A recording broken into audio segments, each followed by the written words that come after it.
পৃথিবীতে আমরা প্রত্যেকটা মানুষই কিন্তু প্রত্যেকের থেকে প্রত্যেকে সম্পূর্ণ আলাদা আর আলাদা মানসিকতার দিয়েও তৈরি হই। তো সেক্ষেত্রে প্রত্যেকটা মানুষেরই কিছু আলাদা আলাদা ভালো লাগা থাকে, নিজস্ব পছন্দ অপছন্দ রুচিবোধ থাকে। আমি পার্সোনালি লিখতে ভীষণ পছন্দ করি, কিন্তু বেশ কিছুদিন যাবৎ আমি আর লেখালেখি করতে পারছি না।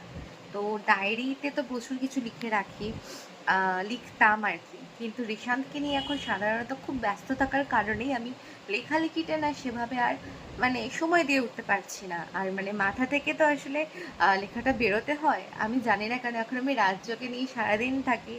আর রাজ্য ছাড়া আমার মাথা থেকে এখন আর সেরকম কিছু যেন বেরোতেই চায় না। হয়তো এটা আমার অজুহাত মনে হতে পারে যে আমি হয়তো লিখছি না, এটা একটা অজুহাত।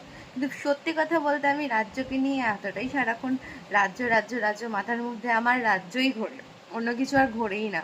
তাই কঠিন বাস্তবতা থেকে অনেক কিছু লিখতাম, সেই বাস্তবতা থেকে এখন একটুখানি সরে এসেছি, কারণ এখন ওই টক্সিক জিনিসপত্র নেগেটিভিটি অনেকটাই আমার লাইফে কমে এসেছে। তবু আমি চেষ্টা করছি আবার নতুন করে লেখা শুরু করার, আর সেগুলো তোমাদের সাথে শেয়ার করার। আশা করি তোমাদের ভালো লাগবে।